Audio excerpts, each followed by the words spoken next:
Bonjour à tous, c'est Thomas Cubel et bienvenue dans ce 20e podcast SEO. Ça fait longtemps qu'on s'est pas vu. Aujourd'hui, on a Christian Méline en podcast. Salut Christian.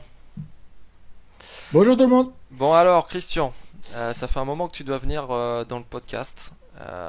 Qui es-tu? Bon, je pense qu'on te connaît hein, avec ton blog notamment, mais est-ce que tu peux te présenter? Qu'est-ce que tu fais? Qui es-tu? Mystérieux. Qui suis-je? Bon, bah, je suis SEO, voilà. D'accord, ça c'est fait. Euh, Très original, hein? C'est vrai qu'en même temps, dans un podcast SEO, on va pas amener la cuisine, quoi. Non, mais du coup, oui, tu fais du SEO, tu fais aussi des recherches, puisque t'aimes bien tout ce qui est À ma science, façon. logique, tout ça. De Ouais, quoi? à ma façon. À ta façon, voilà, c'est ça. Un vrai scientifique fait pas comme moi. Un vrai scientifique va déduire des choses en général, enfin, tout au moins ceux qui sont mathématiciens, ceux qui sont physiciens procèdent un peu autrement, normalement. Ils vont déduire les choses de leurs expériences précédentes. Moi, j'aime bien la rupture. Donc, j'ai une idée, je la vérifie. Et c'est anti-scientifique comme démarche. Ouais, t'y vas direct, quoi. Tu... J'y vais direct. Ouais. Je me fous de savoir s'il y a un chemin logique, ça me paraît évident, ça me paraît logique. Moi, ça me paraît très évident, donc j'ai pas besoin de vérifier les étapes intermédiaires, je fonce. Ça marche ou ça marche pas. C'est Et pas ça, frustrant quand ça marche pas du tout? ça marche presque tout. En même temps, l'intuition, tout ça, ça fait des merveilles. Oui, mais c'est un peu guidé par ce que tu observes quand même, hein. C'est guidé par ce que tu lis, non pas ce que tu lis comme billet, mais ce que tu vois à l'écran quand tu vas sur les blogs, quand tu vois ce que Google remonte, comment égaler une page, l'histoire même de Google quand tu mets tout ça, l'histoire des autres moteurs, pourquoi certains y arrivent dans certains pays, pas d'autres. Quand tu mets tout ça en face, tu te doutes bien que derrière chaque critère de positionnement, il y a un intérêt financier aujourd'hui. L'intérêt n'est pas le même qu'avant. Avant, c'était une bande de joyeux lurons chez Google. S'amuser. Et voilà, et depuis qu'ils ont fait rentrer des financiers, ça a un petit peu changé quand même de mentalité. Il n'y a plus le côté aventurier, le côté un peu, allez, montez-moi un truc, montez-moi un logiciel que vous avez envie de faire, voilà, faites-le moi entre midi et deux, je vous donne du pognon pour le faire. Voilà. C'est fini ce temps-là. Il y a quasiment plus ils peuvent faire racheter des startups. Voilà, donc c'est un peu, ça, la mentalité a beaucoup changé. Et notamment, ça coïncide avec un certain nombre de mouvements dans les SERP et un certain nombre de besoins d'économie, des data centers, etc., d'ailleurs vers une rentabilité. Bah, c'est normal, pour se développer à cette vitesse, il faut des sous et faut faire attention à ce qui sort. Ils ont atteint une taille où ils ne pouvaient plus être les mêmes. De toute façon, Voilà. avec les milliards qui se font, ils peuvent racheter un peu presque tout le monde, quoi. Donc, Ouais, ils en jettent beaucoup après, hein. je dois t'avouer que je m'en fous un peu de ces histoires. C'est bien de Je, le savoir, j'ai, c'est cool, mais c'est pas pour autant que je vais suivre leur ligne j'ai, économique. j'ai pas les chiffres exacts en tête, mais je dirais bien que 80% des boîtes qu'ils achètent sont coulées au bout de 2 ans parce que ça va rien. Mais ils essayent, ils testent. Ouais, ils doivent récupérer des matières premières, des choses Alors, comme ils ça. récupèrent des brevets aussi. Ouais, sûrement. Ouais. Ok, bon, de toute façon, on va Pour rentrer Google, là-dedans avec. pour Google Web, ils vous auraient dû me demander, je l'avais fait 5 ans avant. Je l'avais présenté au CeBIT en 2003. Et c'était beaucoup mieux en plus. Et je l'avais présenté, je leur aurais dit qu'il n'y avait pas de marché pour ça. Ben, ils ont voulu le faire de leur côté 5 ans après, ils se sont plantés aussi. C'est rassurant de voir Google se planter sur la même idée. Bah, de toute manière, enfin, je sais pas ce que tu penses de Google de manière générale, mais leur site, bon, il y a des très bonnes choses, je dis pas, mais c'est niveau ergonomie, expérience utilisateur, Alors, fonctionnalité, bon, je sais- c'est vrai, c'est beaucoup de mais rachats comme tu l'as dit, hein, donc oui, ça. mais leur site lui-même, vu le nombre de requêtes qu'ils ont, ils ont intérêt à jouer l'économie, hein. Ils ne peuvent pas s'amuser à mettre des classes CSS dans tous les sens, et des trucs qui bougent, voilà, c'est. Je serais tenté de dire que très probablement, d'ailleurs, qu'ils seraient peut-être tentés un jour de mettre 20 résultats. Mais ça leur coûterait trop cher en temps de chargement. C'est à voir, c'est à voir. De toute façon, ça va évoluer, hein. Regarde, avant, c'était quelques. Ouais, ça prenait du temps pour chercher quand même, hein. Aujourd'hui, regarde, hein, tu cliques, off, tu l'as direct. C'est quand même Hmm. bien, mine de rien. Ils se sont bien Ouais. améliorés. Je pense que si plus tard ils arrivent à mettre 20 résultats pour le même temps, niveau perception humaine, etc. Non, mais ils auraient pu être tentés. Ils auraient pu être tentés de le faire. Je crois même qu'ils l'ont testé. Enfin, j'en suis pas sûr. Mais pourquoi? Parce que bah, ça évite éventuellement de nouvelles requêtes par les nouvelles pages. Après, est-ce que les gens descendraient? Je sais pas, j'en sais rien. Mais ça coûterait plus cher en machine parce qu'il faudrait mettre en cache beaucoup plus de choses. Bah, tu Et, prends Quant. et ça accélérerait très probablement le, la bagarre dans les serpes. Parce que du coup, être 11e sera plus une pénalisant. Oui, bah c'est ce que j'allais dire. Dans Quant, tu sais, il n'y a pas le système de page. C'est écrit à côté page 1, page 2, tout ça. Moi, personnellement, la page 2, je la vois même pas passer, quoi. Elle arrive très très vite, finalement. Donc, je pense que oui, effectivement, la bagarre serait plus compliquée. Maintenant, bon, est-ce qu'ils vont le mettre en place? Là, regarde, ils font des tests de couleurs sur leurs liens bleus, qui sont là depuis quand même un Et ils ont sacré aussi, bail. ils rallongent les titres aussi, j'ai vu ça. Oui, ils Euh, sont plus à 512 pixels, ouais. Ils sont à mm, 560, je crois, un truc comme ça. J'ai pas mm. vu, 567, je crois. Mais ouais, c'est pas mal parce que bon, moi je trouvais ça un peu court de dire à mes clients, bon, allez, entre 55 et 60, par-ci par-là, ça dépend des lettres que vous utilisez, quoi. Pourquoi? Parce que le document sans nom, ça tient pas sur 50 caractères? Bah, non, tu sais très bien. Pourtant, moi, c'est le plus court, quoi, document sans nom, ou titre 1, tu vois, c'est pas mal. Oh, Bon, sinon. bienvenue chez nous. Oui. Bien- Euh, du coup, oui, je voulais te demander, enfin, te demander pour les gens qui nous regardent surtout, comment t'es arrivé dans le web, dans ce milieu, tout ça, là, le SEO, machin. Alors l'histoire, elle remonte très loin. J'ai commencé en réalité en 94. Donc le Euh, début, t'es un. mais oui, mais je faisais pas du web à l'époque, je faisais du multimédia. Je faisais des CD-ROM, des applications interactives, des bornes parfois, bien que pas beaucoup, des logiciels. Et le web est arrivé en France, parce que bon, c'est compliqué de dater l'arrivée du web en France. Ça dépend, est-ce qu'on parle physiquement l'arrivée de la connexion, hein, ou est-ce qu'on parle d'une utilisation massive du web par les entreprises ou par les particuliers. Il y a eu plusieurs époques.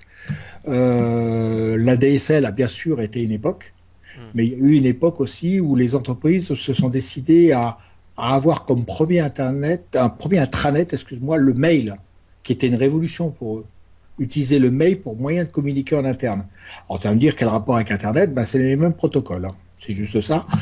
Ça fonctionne pareil, sauf que c'est dans une boîte. Et en fait, il y a eu plusieurs arrivées, sachant qu'en France, on était retardé à cause du Minitel Hmm. et que Wanadoo voulait pas, enfin Wanadoo qui n'existait pas d'ailleurs, c'était France Télécom. Wanadoo a été composé par l'achat de plein de petits fournisseurs d'accès à Internet un peu partout, et ils ont constitué Wanadoo un peu à la va-vite parce qu'ils n'ont pas pu arrêter Internet. Et donc il fallait à tout prix être là-dessus, c'était l'avenir. Et ils ont freiné comme ils ont pu, mais voilà. Et à cette époque, bah forcément, nous, on était plutôt côté presque télénumérique, c'est-à-dire qu'envoyer des trucs sur les tuyaux.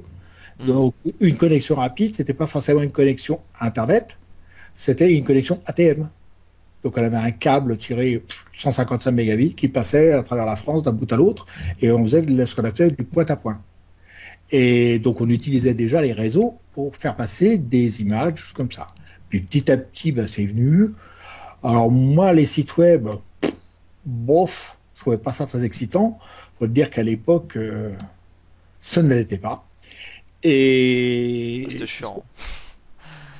c'était de la mise en page.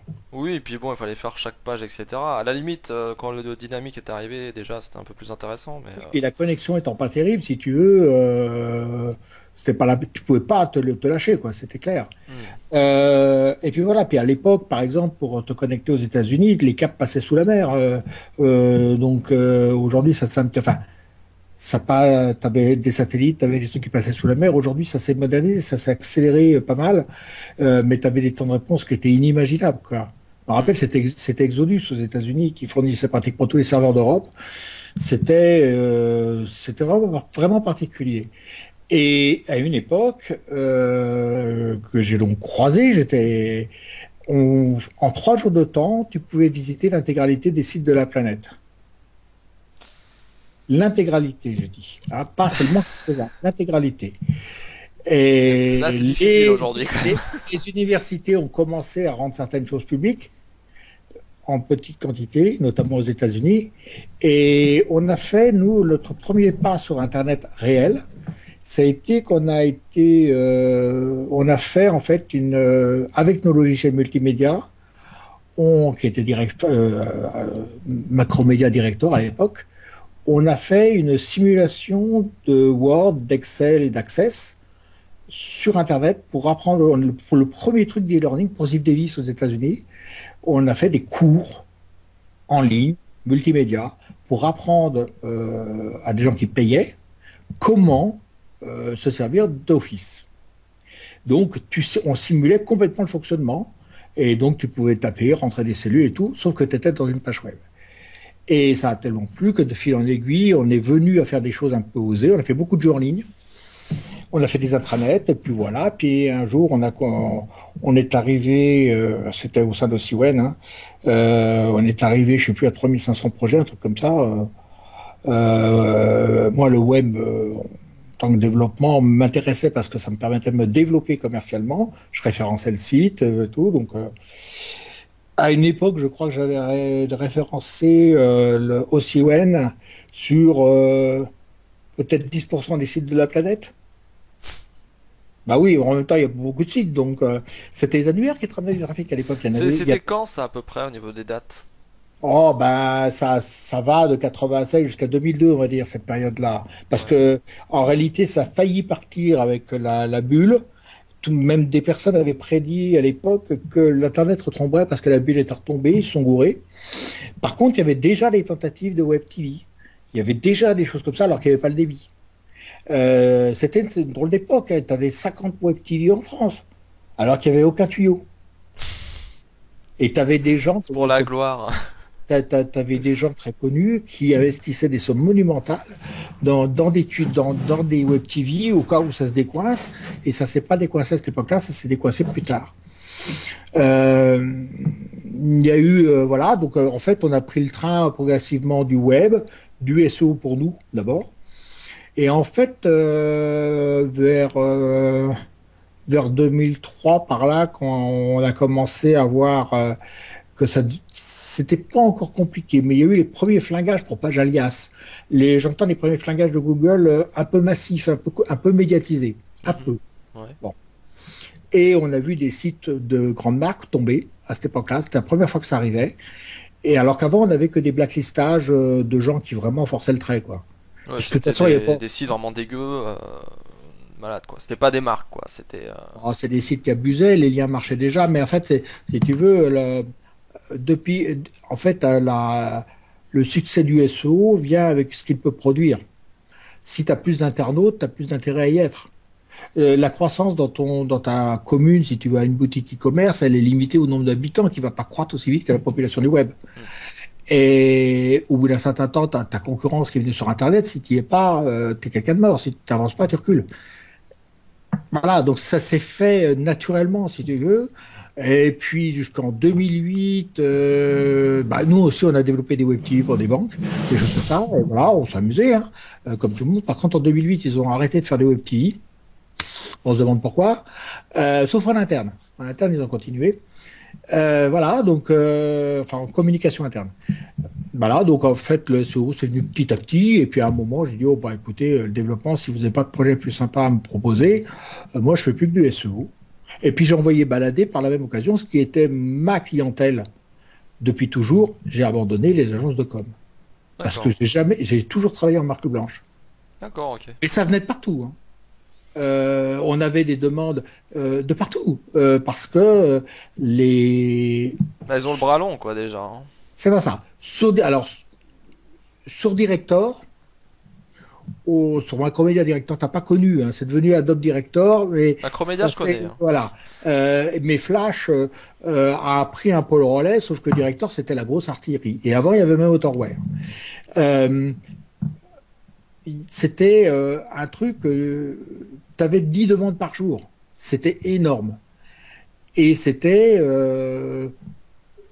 il y avait les Finlandais et les Français qui s'en sortaient. Et paraît-il, on avait les Américains venaient chercher chez nous ce qu'ils appellent la French Touch. C'est-à-dire que quand tu voulais développer un jeu, à l'époque, les jeux, on les faisait. Alors il y avait les jeux vidéo, mais avec des gros budgets en C++, parfois même en langage encore plus bas niveau. Euh, c'est beaucoup de jeux en ligne étaient faits avec Director, beaucoup de jeux multimédia, il y a un peu moins de budget étaient faits sous Director, sauf au Canada, mais aux États-Unis oui, et ils venaient chercher des Finlandais ou des Français. Donc il y a eu des demandes de Nokia, de pas mal de gens comme ça, forcément, parce que voilà. Mais on était une bande de développeurs qui étaient identifiés nommément. D'accord. Sauf que c'est un milieu particulier. C'était une sphère très particulière de gens qui achètent, ou qui achetaient en tout cas, du multimédia. Et le multimédia, peu à peu, les gens sont venus vers Internet parce qu'Internet a tout bouffé. Ouais, bah, c'est clair. Et ont cru qu'Internet pouvait remplacer le multimédia. Mais en réalité, la magie du multimédia était différente, mais elle ne pouvait pas être autre chose qu'éphémère. Parce qu'en fait, c'était une sorte de magie, et une magie n'est jamais éternelle. C'est-à-dire que l'effet de surprise, l'effet d'émerveillement ne peut pas durer. Tu vois, au cinéma, par exemple, les effets spéciaux, si tu fais le même effet qu'il y a 2 ans, tu passes pour un ringard. C'est déjà vu. Il faut que tu te mettes plus haut. Et le multimédia a émerveillé les gens parce que c'était nouveau, parce que c'était beau. Et voilà, et au bout d'un certain temps, fallait monter toujours plus haut. Et ils ont cru que le web pouvait les emmener là, parce que c'était plus accessible.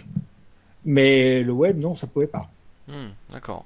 Et donc, le SO, comme on fait, enfin, on a tous nos méthodologies, mais le SO comme on connaît maintenant, donc ça a été quand? T'as dit 2008, après. Non, non, Avant, t'en faisais, mais je veux dire, vraiment pour le web, etc., en pensant à c'était des pour le clients web. Ah vraiment non, mais spécifiquement SEO, etc. j'avais eu déjà des clients SEO,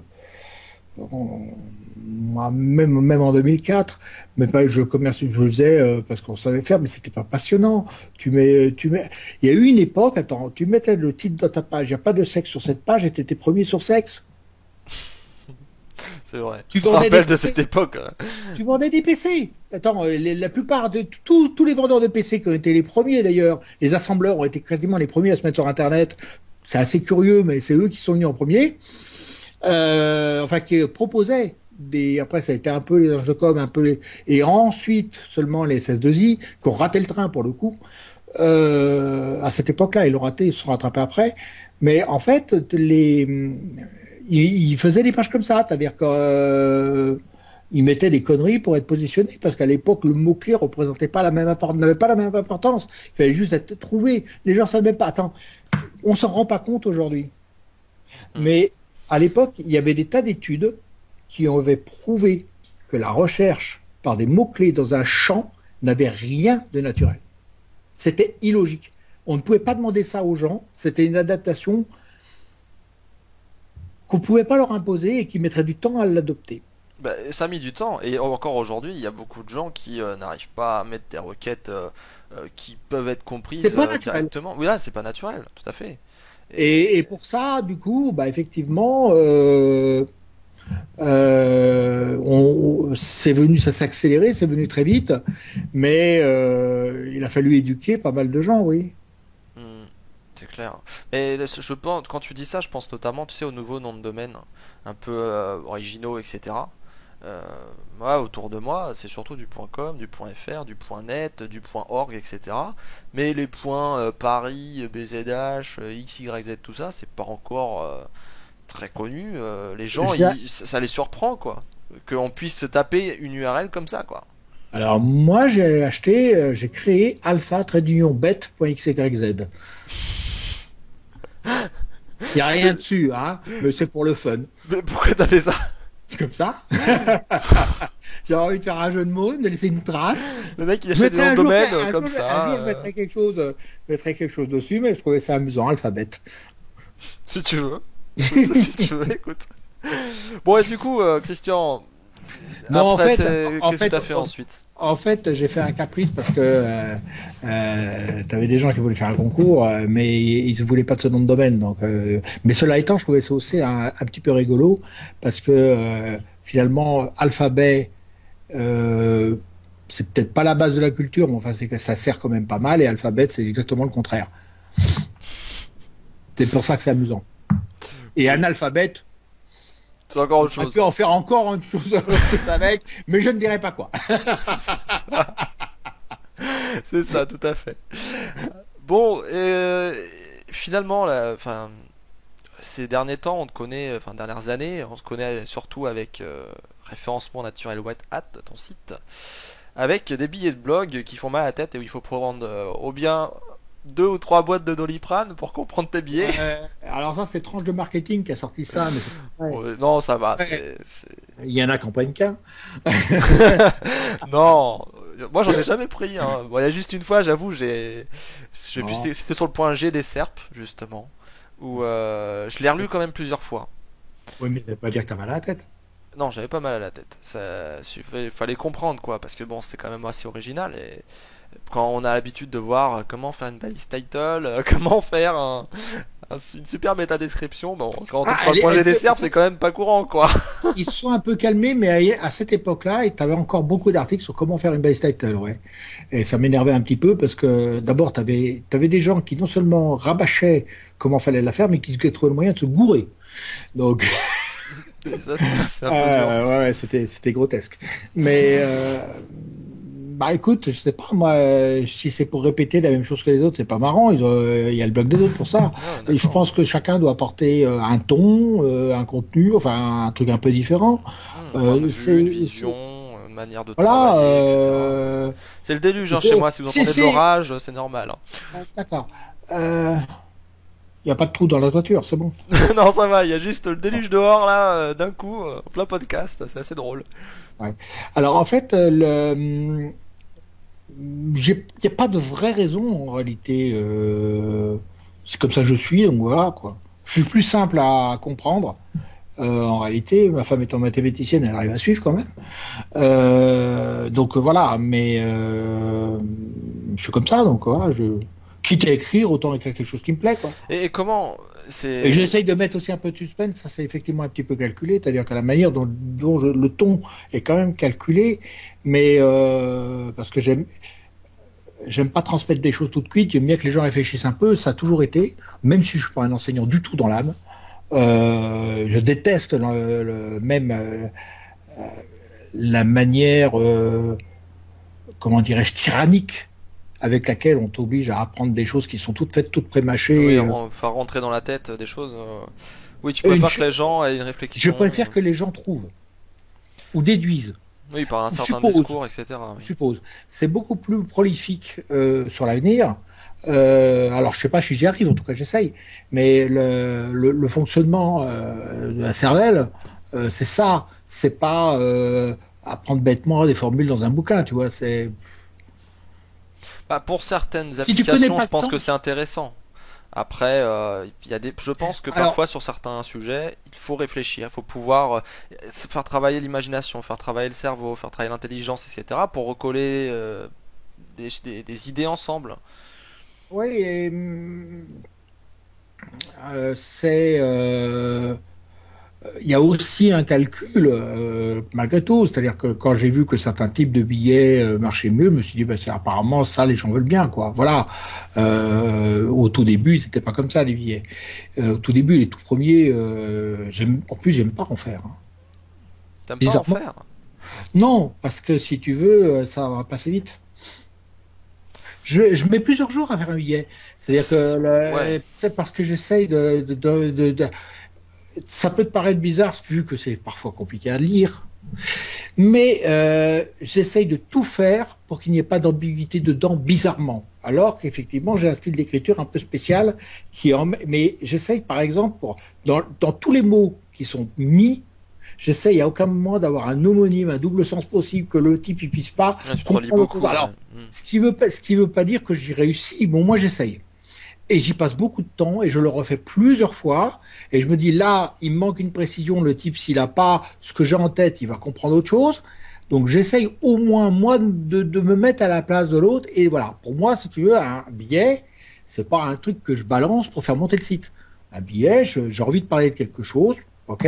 Je préfère en parler oralement, sans doute, ou à un petit comité restreint. Hmm. Mais si j'en parle sur le blog, je vais essayer d'y mettre mes tripes, quoi. Voilà, donc avec mon style, mon machin. Puis il se trouve que j'ai pas fait exprès, quoi.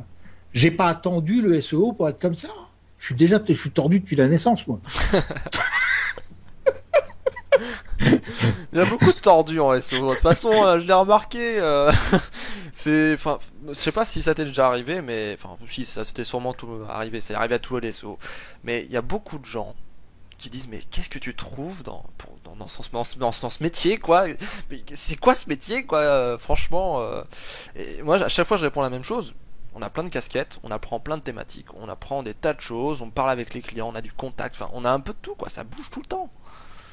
Et Il y a pas que ça. non, il y a plein de Il y a choses. la satisfaction de voir des clients sympas monter dans les SERP. Est-ce que tu penses qu'on participe à l'économie? Bon, tout acteur, même le boulanger, participe à l'économie, Oui, hein. Même s'ils sont pas dégueulasses. ouais. C'est vrai, Bah oui. c'est vrai. Voilà, donc, non, tout le monde participe à l'économie. C'est une grande rivière, l'économie. C'est vrai que ça englobe beaucoup de choses. Euh, Et c'est vrai que je me suis toujours dit, en fait, on fait gagner de l'argent à nos clients, on les fait évoluer, on améliore les entreprises, donc ça élève le niveau en quelque sorte. Bon, sur une petite portion, alors, parce que pas beaucoup de gens font appel à nous, hein, mine de rien, sur la alors, totalité, mais sur la totalité, malgré tout, il y a plus de demandes qu'il y a de possibilités. oui, C'est-à-dire on a plus de demandes qu'on peut, enfin, à ce jour, hein, et c'est comme ça depuis un moment. Je te dis pas qu'il y a des demandes toute l'année, mais vu le paquet de demandes qu'il y a, normalement, ça pose pas de problème. On peut choisir nos clients, c'est un luxe que personne n'a, quoi. Je veux dire, t'as aucun métier. Demande aux graphistes ou aux développeurs s'ils peuvent choisir leurs clients. Ils sont déjà bien contents d'en avoir. Donc, si tu veux, on peut. Alors, je te dis pas que les débuts sont faciles. hmm, Même moi, quand j'ai commencé à montrer ma tête, j'ai complètement changé de typologie de clientèle. En travaillant en direct, je l'avais quasiment jamais fait, sauf peut-être pour des grands groupes, mais oui, et t'étais encore, en c'était agence, avec ouais. non, parce que En quand je l'ai marque fait en direct, blanche. quand je l'ai fait en direct, ça m'est arrivé de le faire en direct, c'était avec des informaticiens, donc on parlait le même langage, donc des DSI pour qui on faisait des trucs, voilà, mais ou quand on faisait de la R&D, là effectivement, on avait affaire en face à d'autres scientifiques, bon, donc c'était facile. Mais Non, ouais, je voulais te poser une question. t'as réussi à me faire parler un peu, remarque, c'est Bah, bien. il faut faire parler, mais non, il y avait une question qui me turlupinait, c'était par rapport à tes recherches justement, les points G des serres. Bon, c'est des petits, c'est assez T'as marqué drôle. cher, hein.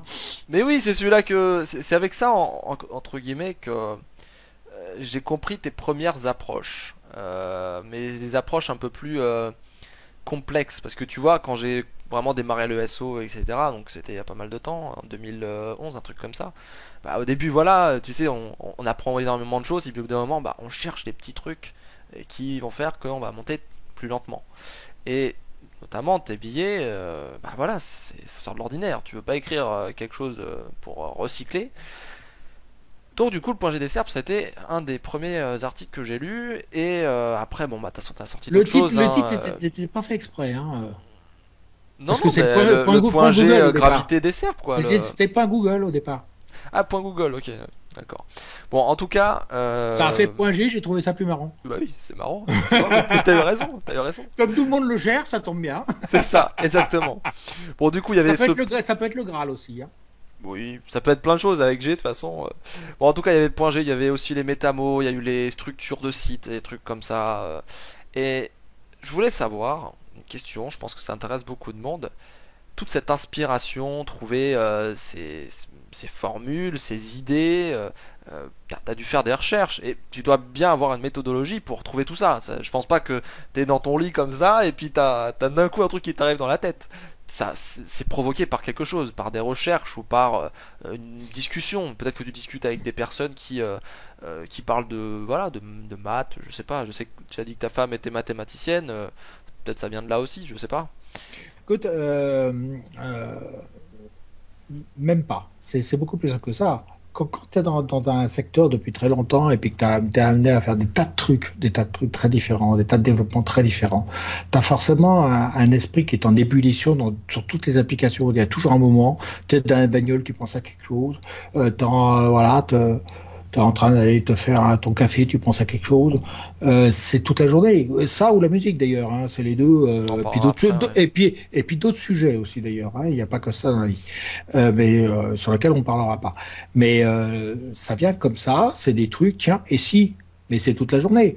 Je sais pas, si je devais faire écrire un billet à chaque fois que j'ai une idée que j'ai envie de tester, mais je ferais que des billets, quoi. En fait, si tu veux, il y a certains trucs que je teste, que je vérifie, certains marchent pas. Bon, c'est comme ça. Je peux pas te dire.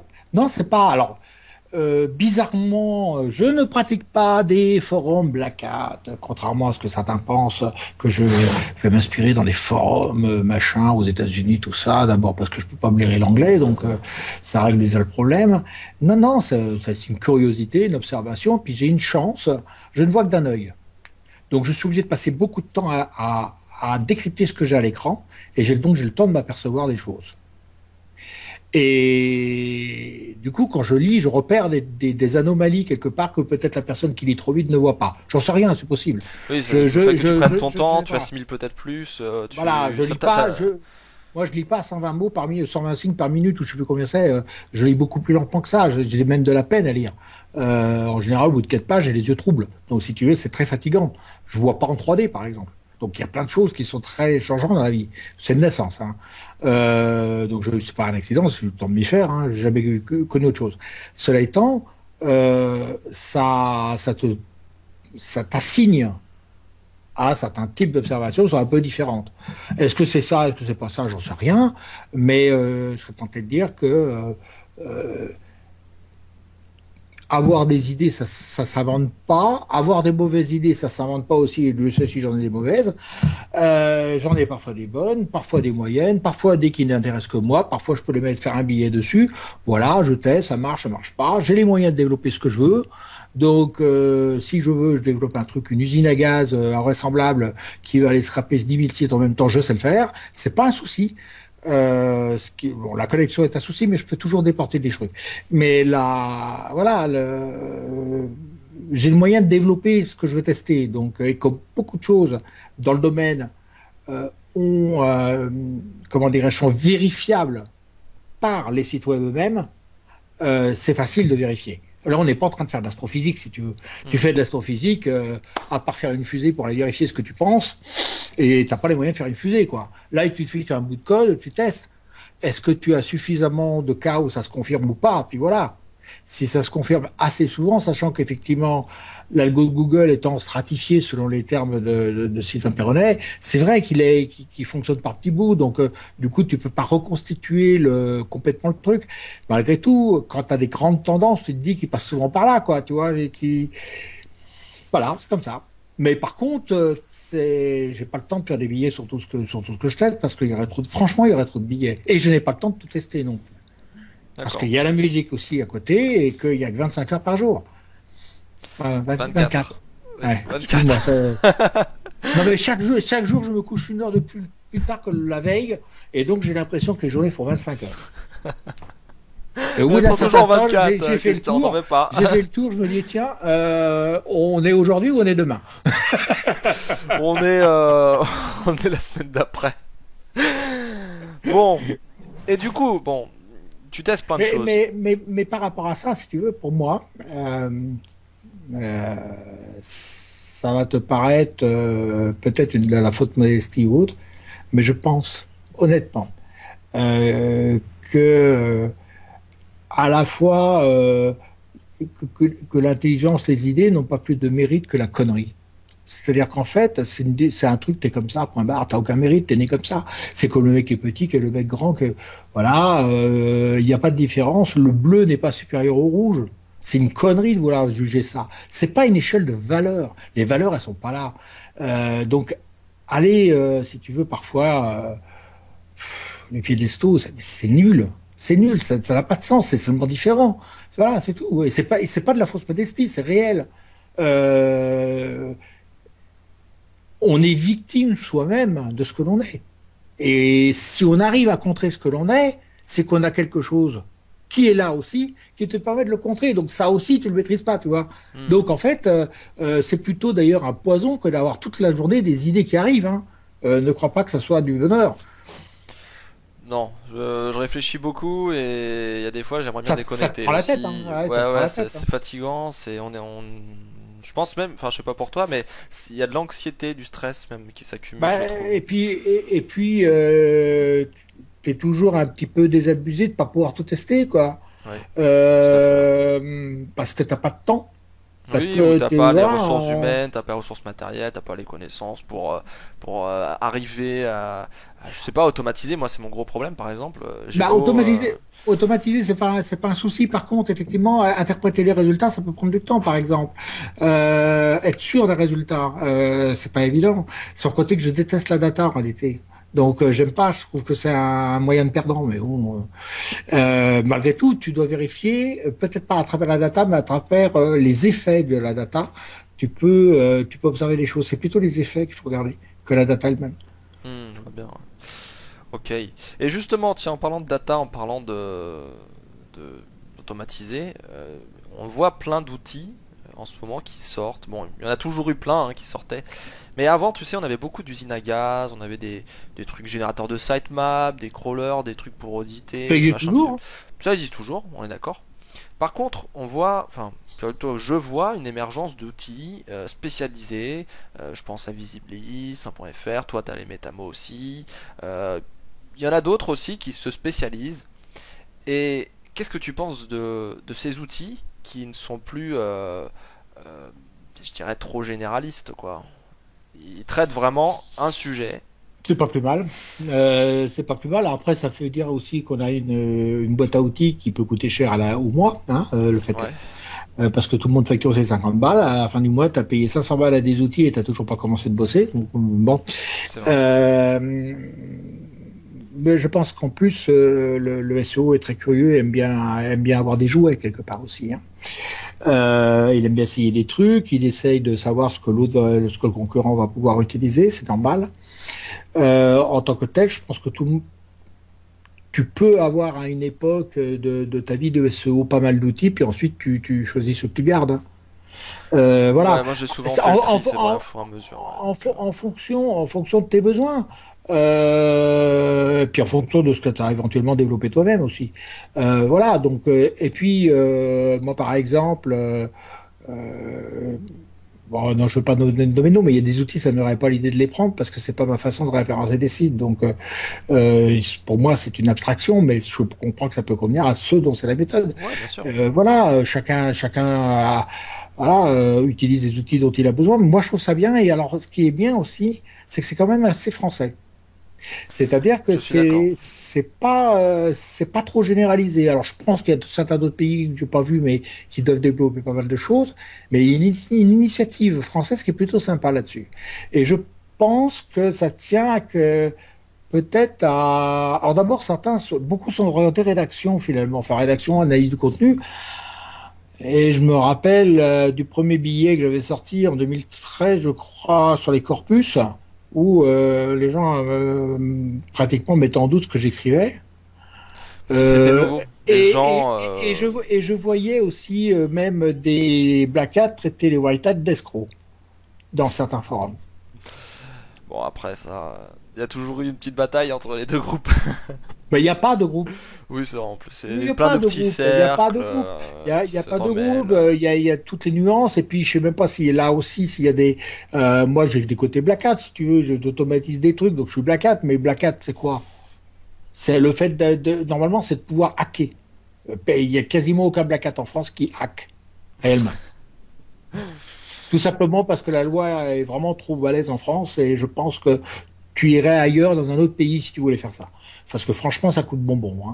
Hein. Mais hacker, j'entends, c'est infiltrer un lien. Hein, infiltrer un lien sur un site. Une faille typo 3, une faille machin, tu balances ton lien en footer, ni vu ni connu.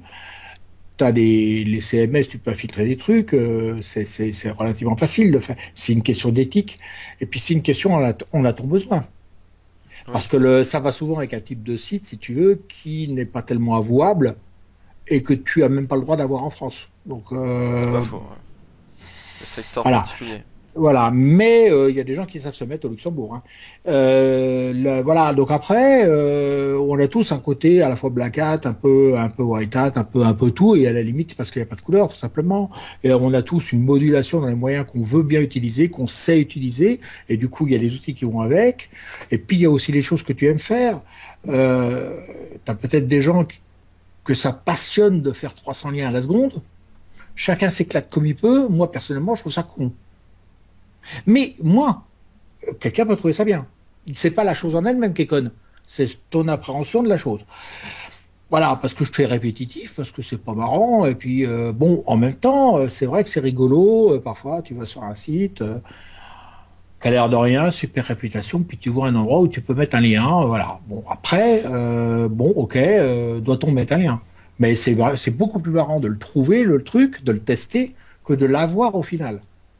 Tu vois ce que je veux Ouais, dire? ouais, je vois Voilà. bien, ouais. Après, tu peux toujours faire tes data.gouv en quantité, voilà, comme tous les gens qui veulent monter, voilà.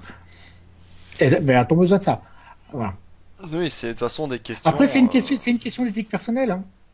C'est une question d'éthique souvent, personnelle, ouais. une question de typologie de client, parce que tu as des clients à qui tu peux décemment pas faire ça aujourd'hui. Si tu fais ça aujourd'hui, c'est assez salaud parce que la pérennité n'est pas au rendez-vous. Ok.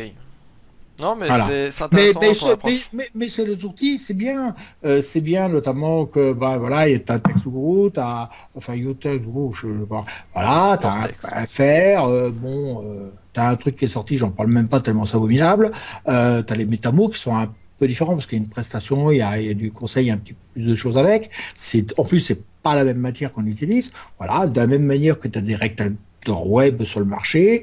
Tu as des gens qui sont des rédacteurs SEO, tu as des gens qui sont plutôt orientés marketing pur, commerciaux.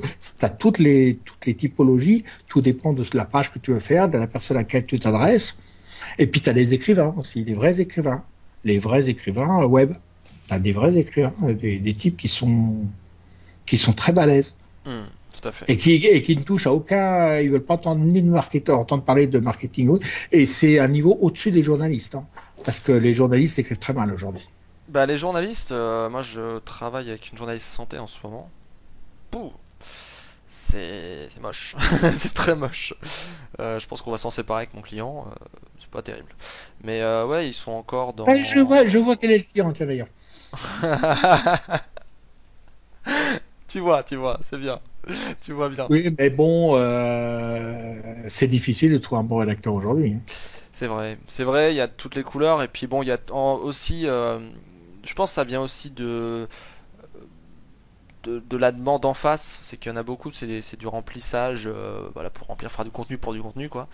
Pour avoir du contenu. Il y en a d'autres, c'est pour l'utilisateur ou pour le client. Il y en a, c'est pour vraiment voilà, faire un discours marketing et puis derrière raconter une histoire. Il y a toute l'histoire de branding, tout ça. Enfin, Ça il y a s'appelle plein. Le Ouais, storytelling. le storytelling, ah, c'est La grande raconter une mode de histoire, hein, storytelling. c'est pareil. Bon, le storytelling, enfin, t'as plein de choses et je pense qu'il y en a pour toutes les sauces. Et je pense qu'en SEO, on demande quand même beaucoup de remplissage. Donc les rédacteurs, peut-être qu'ils s'y retrouvent finalement, parce qu'on demande pas énormément de qualité aux rédacteurs pour le remplissage, je trouve. Moi, je fais pas de remplissage. J'estime qu'il faut. Je pense que le client sait pas forcément mieux écrire que le rédacteur, et donc il n'est pas forcément à même de juger, on va dire ça comme ça. Je sais pas. En tout cas, moi, tout ce que je sais, c'est que quand Moi, tu je es sais dans que un quand je vois, produit, c'est le discours du vendeur dans le rayon d'un supermarché ou ce que tu veux. Et voilà, il faut parler comme si voilà, tu allais conseiller la moi, quand personne, tu l'accompagnes, elle a un problème, tu dois la conseiller, quoi, normal. on, on parlait de mes billets, c'est très rare qu'il y ait dedans des fautes d'orthographe. Tu trouveras très rarement des phrases de plus de 13 14 mots, parce que Précis, hein, j'estime, 13-14 voilà, mots, hein. parce que c'est une limite que tu dois te donner si tu veux que Et de l'impact, faire. ça Non, soit c'est pas ça. Il faut que tu fasses des grains au niveau de la pensée, une verbe, un complément direct, un sujet. Enfin bon. Ouais. ouais, je Et vois. si tu fais des phrases à rallonge, tu remplis effectivement, mais tu n'emmènes pas de concept si tu veux. Et il n'y a pas de taille, contrairement à ce qu'on pense, hein. C'est quand j'ai fini, moi. Voilà, donc je cherche pas à faire 1800 ou 2000 ou 5000 mots. Ouais, pareil, ouais. C'est quand j'ai fini, hein. Mais par contre, je raccourcis les phrases après, j'essaye d'en enlever. Et c'est vrai que quelque part, si tu demandais ça à un rédacteur, tu te rends compte, 3 jours pour faire un billet. Hmm. C'est Ça sûr que coûterait la ça. peau des fesses à un client. C'est toujours pareil. C'est toujours pareil. On a une rédactrice qui est très talentueuse chez nous, enfin chez nous qui travaille avec nous sur quelques clients, qui est quelqu'un qui est capable de faire de la recherche documentaire, qui est capable de faire des trucs comme ça, qui est très talentueuse. Alors après, dire qu'elle est écrivain, j'en sais rien, hein, parce que moi je la vois qu'à travers des problématiques clients, très consciencieuse. C'est rare, mais elle est plus chère que les autres. Voilà. Il faut Oui, savoir ce qu'on veut, hein. mais tout C'est à toujours fait. pareil. Le client, il veut acheter 25 balles son texte de 500 mots, mais il veut une qualité littéraire de, je sais pas, il veut du Proust. Ça va, quoi. Bah, c'est pas 25 euros, quoi. Voilà. On est d'accord. Donc le problème, il est que, voilà, les gens n'ont pas compris qu'il vaut mieux que faire 10 pages où les gens restent que 100 pages où les gens se barrent, quoi. Tout à fait. Même pour le référencement, c'est mieux. Oui, Alors c'est clair. après, Bah, où ce est le sera point plus enrichi, d'équilibre? il y aura plus de recherche, etc. La personne aura vraiment compris le sujet, sera mis dans la peau d'une personne qui connaîtrait le sujet, etc. C'est un Oui, puis si métier. Et t'as pour pas. moi, c'est très difficile d'ailleurs pour un rédacteur, hein, de Ah, c'est travailler. un exercice très compliqué, particulièrement quand tu gardes le même ou la même pour un client pendant des mois, des années. Au bout d'un certain temps, elle ne sait plus quoi dire, hein. Mm. Elle est épuisée, elle voit plus quels sont les. Voilà, et c'est normal. Heureusement que c'est comme ça. Ça veut dire qu'il y a eu beaucoup d'investissement dans les sujets avant, et les sujets sont pas. C'est pas un puits inépuisable. Donc, du coup, effectivement, enfin, c'est pas une source inépuisable, pardon. Euh, c'est normal que, du coup, parfois changer de rédacteur aide à renouveler le sujet. D'un autre côté, c'est pas forcément un cadeau, puisqu'après tu peux tomber sur quelqu'un voilà, qui t'attend en fait la continuité de l'autre, et puis c'est pas ça qui arrive, quoi. C'est clair. Bon, Mais voilà, cela étant, moi les outils, très bien, j'y vois aucun inconvénient. Après, il y a ceux qui resteront, quel est le prix que ça vaut, par contre, c'est une vraie question. mais c'est très compliqué.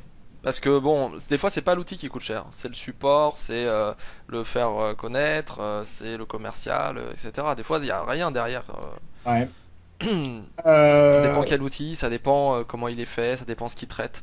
Un outil sémantique comme Visiblis par exemple, je peux comprendre que en support ou en commercial, ça soit compliqué quoi.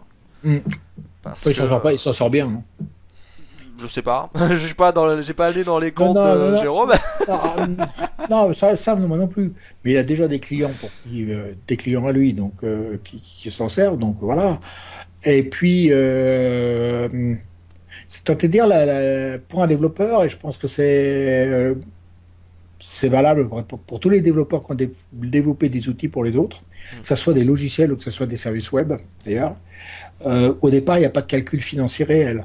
c'est Il y vrai. a envie de faire un truc. Enfin, je pense, hein. C'est-à-dire, c'est la passion qui l'emporte, un tout qu'on a peut-être fait pour soi d'ailleurs, auquel on fait simplement une interface. Voilà, et puis on la met à disposition à d'autres, ça marche pas, et puis même si ça marche pas, c'est maintenu. Tout à fait. C'est maintenu parce que voilà, le code sert toujours, mais t'as pas seulement, il y a des choses que tu vois pas. Il n'y a pas seulement les outils, il y a les infrastructures aussi. Et il y a le même problème sur les infrastructures. C'est-à-dire que, ça se voit pas parce que c'est le truc derrière qui est caché, mais derrière, tu as des trucs insensés qui existent et que les gens maintiennent pour le fun. Hmm. Ouais, non, mais c'est clair.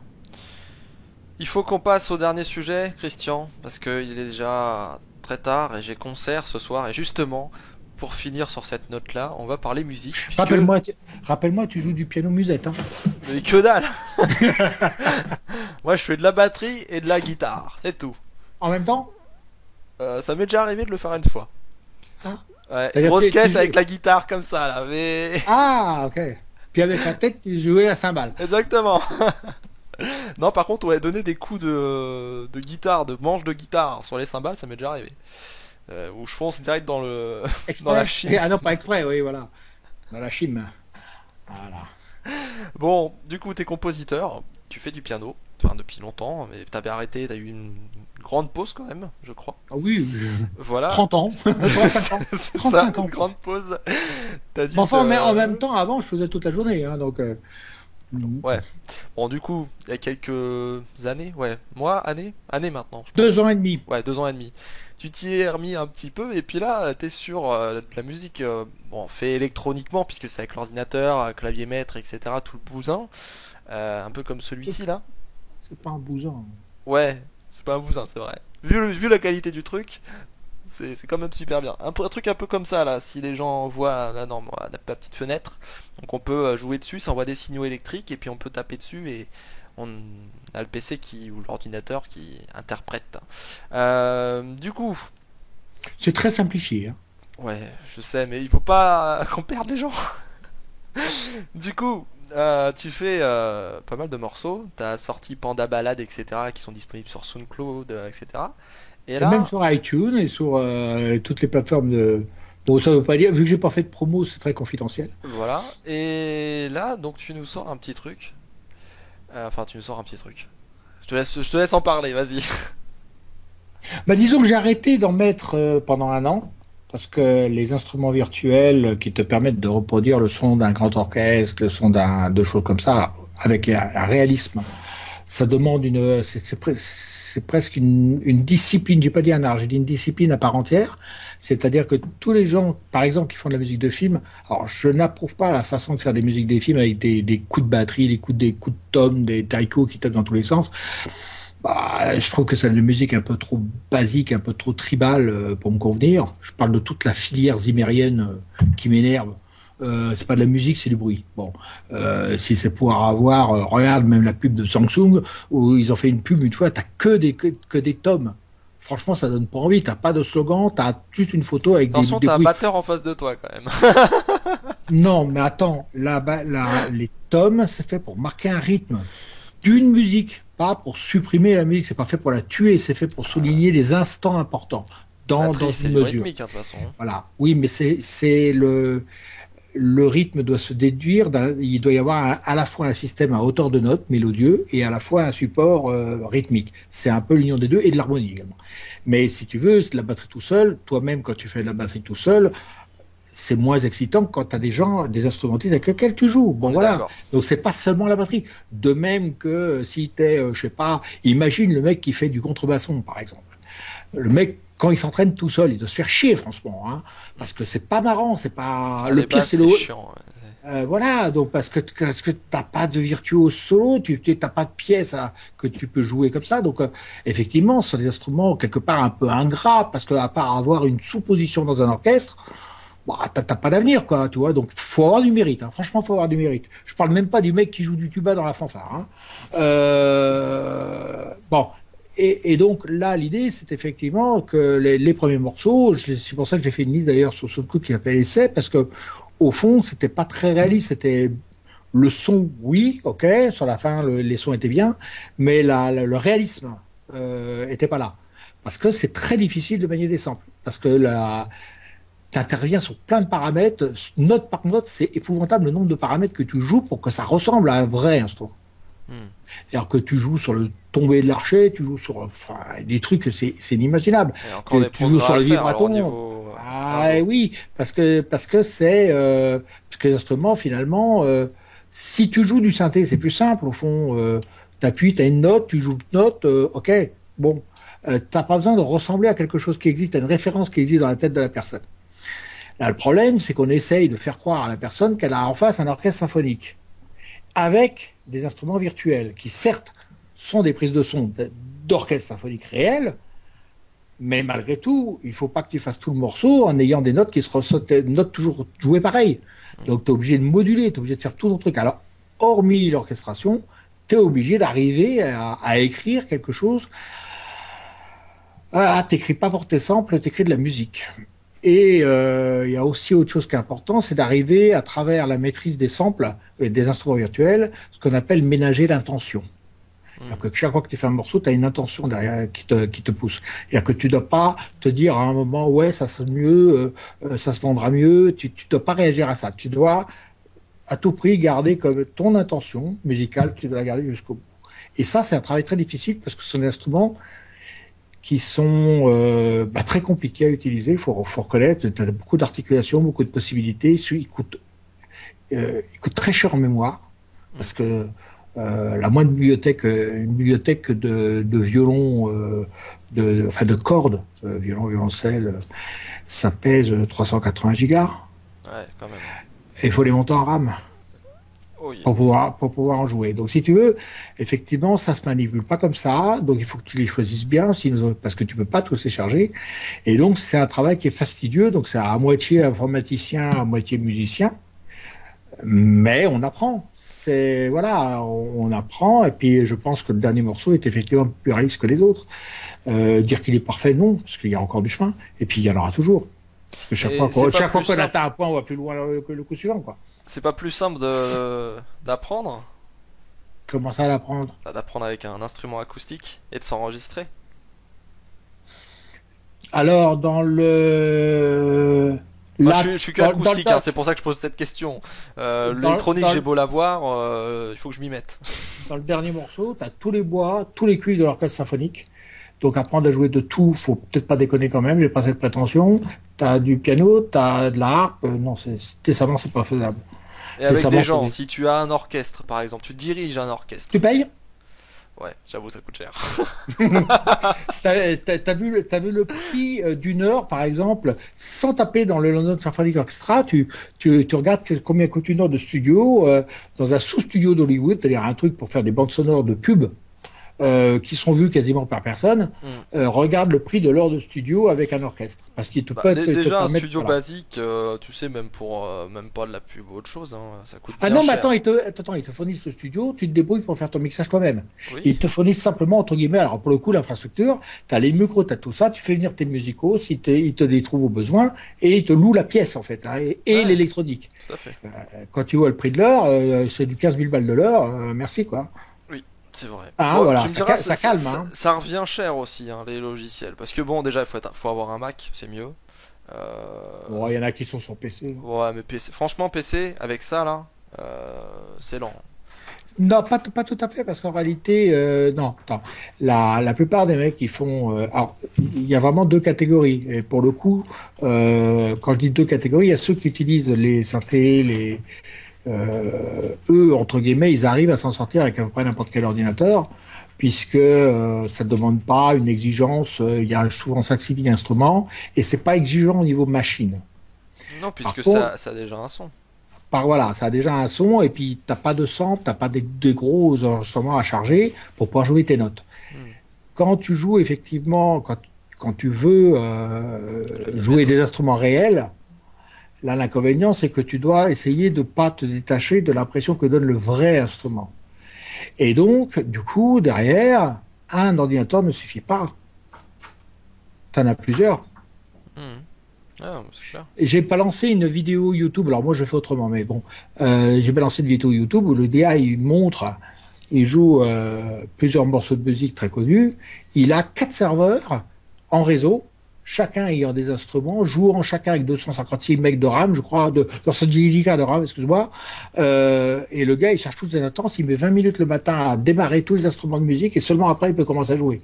Et il a 3 ou 4 serveurs et la vidéo est assez bluffante. Mais c'est ça, les mecs qui font des maquettes aux États-Unis pour de la pub ou pour des films ou pour des pubs de musique de film ou des pubs de films, parce que ça a aussi un credo qui est pas connu en France, mais qui existe vraiment là-bas. Tu as des tas de gens qui ont fait fortune en faisant des musiques de publicité de films.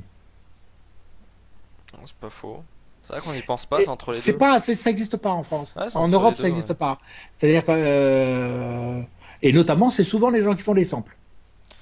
À ton avis, il y a des C'est-à-dire que, SEO là qui vont essayer de faire un site ou pas? clairement. Il y a de la Mais demande en France, hein, attention, c'est une niche. oui, c'est une niche qui intéresse beaucoup de gens, beaucoup de gens curieux qui aimeraient apprendre. Voilà, donc simplement, effectivement, du coup, dans ce cas-là, si tu veux faire même de la musique un petit peu qui sonne orchestrale, tu es effectivement obligé d'avoir un ordinateur puissant. Et là-dessus, bon, même si moi j'adore le Mac, je peux pas dire aux gens, il y a que le Mac. Et non, non, tu as des mecs sur PC qui font des choses bien. Comme de toute façon, aujourd'hui, quand tu vas avoir des serveurs, tu vas souvent investir dans un Windows pitoyable avec un serveur qui coûte au moins cher possible, même monté en SSD et en RAM, parce que tu as juste besoin de la RAM en réalité. C'est la seule truc qui te sert, donc à la limite, même un PC, tu n'auras pas besoin de voir sa tête de toute façon. Processeur aussi, quand même. Il est en réseau. Moins, moins. Plus Oh, ouais, mais bon. pour les instruments modélisés. Mais jouer des samples, ça coûte pas très cher en processeur, quoi. C'est surtout en mémoire. Ouais. en mémoire et T'es pas. en gestion des trides. Mais c'est Et quoi ton attends, logiciel déjà, toi? j'en ai plusieurs, tu penses bien. Alors, Parce que moi, je suis sur Ableton, du coup. non, alors je fonctionne pas comme ça du tout. Euh, Ableton, Moi, il c'est prend du processeur. À chaque fois que je lui demande de. ça, je peux pas te dire, j'ai jamais même essayé. Je l'ai vu, mais j'ai jamais essayé. C'est un truc pour faire du live et pour faire des boucles qui se répètent. C'est un peu le principe de rajouter l'instrument au fur et à mesure. Au demeurant, c'est un type de musique. Les logiciels classiques des gens qui font de la musique, que ce soit de la prod ou de la post-prod ou de la compo, utilisent des logiciels comme Logic, comme Reason, comme Pro Tools et autres. Donc moi j'utilise Logic, c'est pas cher, c'est un avantage. Apple vend ça à 180 balles, c'est une merveille, alors que ça vaut des fortunes. Mais Apple veut vendre ses Mac. Voilà. Non, non, mais très réellement, c'est le logiciel sans doute le plus évolué du secteur. Non, mais j'aime bien ton tacle en Voilà. fait. Le Mais monde ils c'est sont pas, Mac, c'est cool. mais ils sont pas idiots. Ils vendent un logiciel trois fois rien pour pouvoir vendre des Macs à des musiciens, bien entendu. Ils sont pas idiots. Mais attends, pourquoi tu crois que Business model.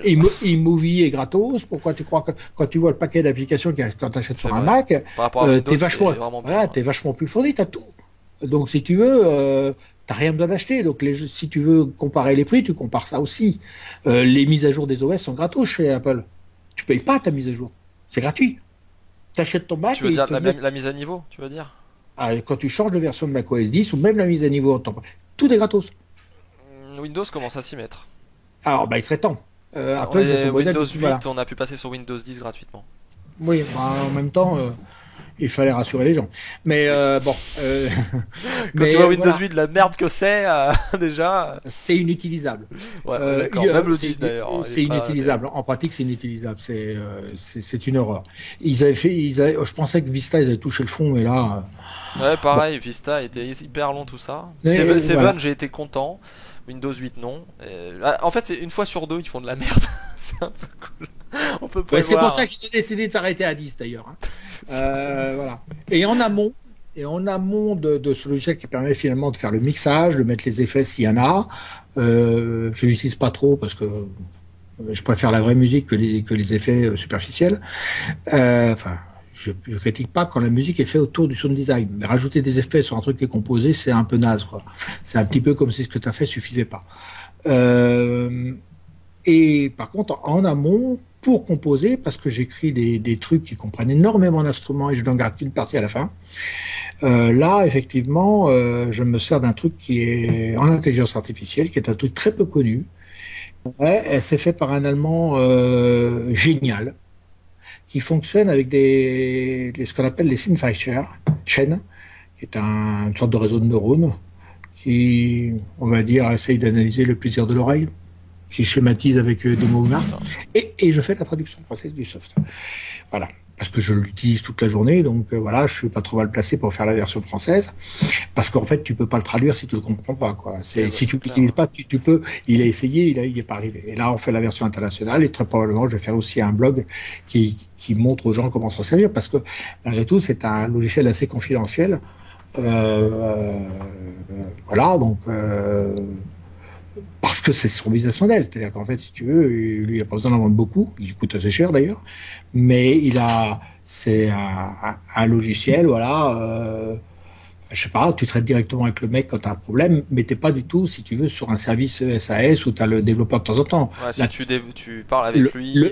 le truc, il est énorme. Il est D'accord. énorme. C'est-à-dire que la- tu travailles non pas avec des notes, mais avec des figures. D'accord. Voilà, tu dois comprendre en gros comment fonctionnent toutes les règles d'harmonie, parce qu'en fait, alors là, POC, AGC, ouais, tu te tapes du Dorian.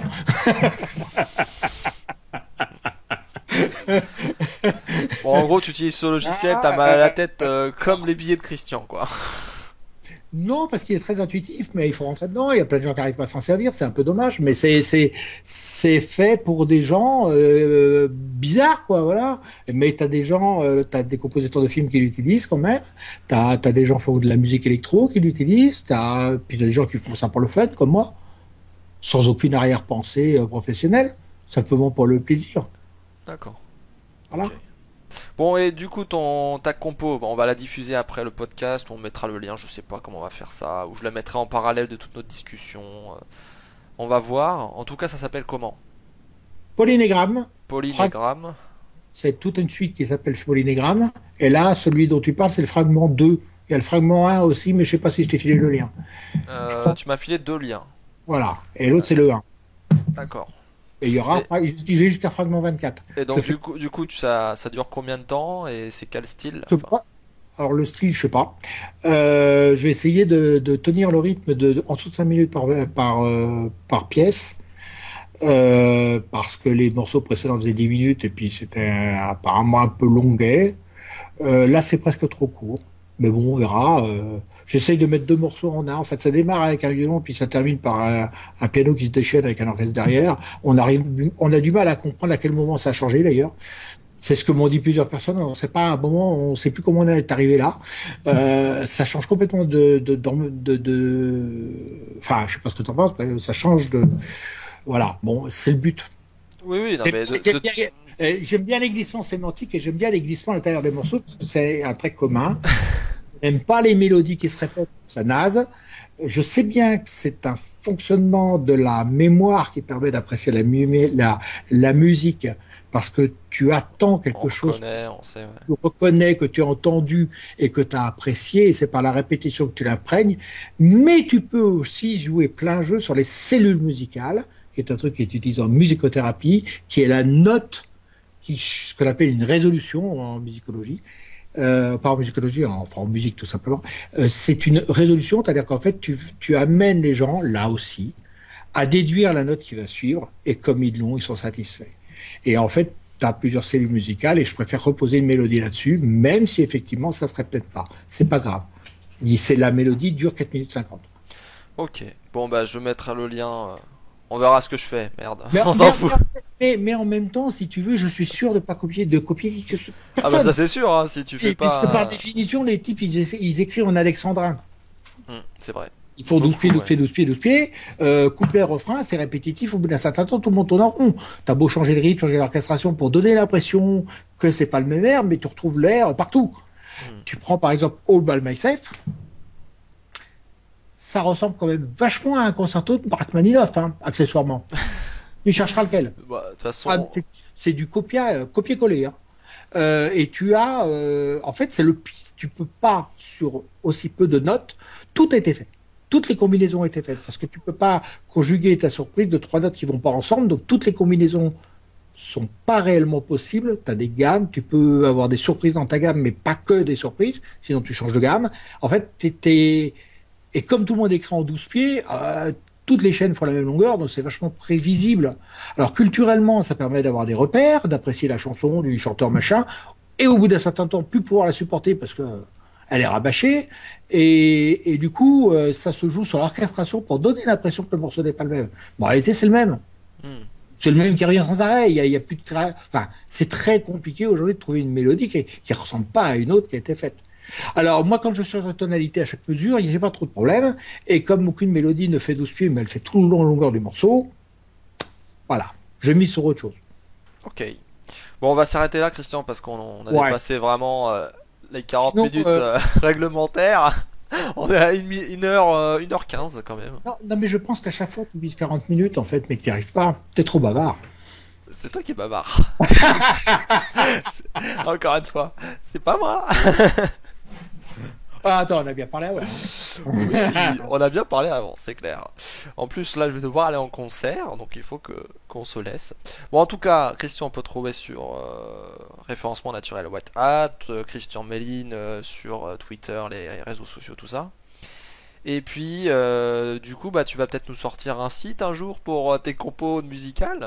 Voilà, c'est peut-être en construction, je sais pas. Oui, Oui, c'est parfait. ici en fonction. Pour l'instant, il n'y a rien sur le web, il y a juste un domaine, mais. Ok, ça marche. Bon, est-ce que tu as quelque chose à dire pour finir ce podcast? Pars pas dans un truc d'1 heure, hein. Ah, voilà, c'est le problème.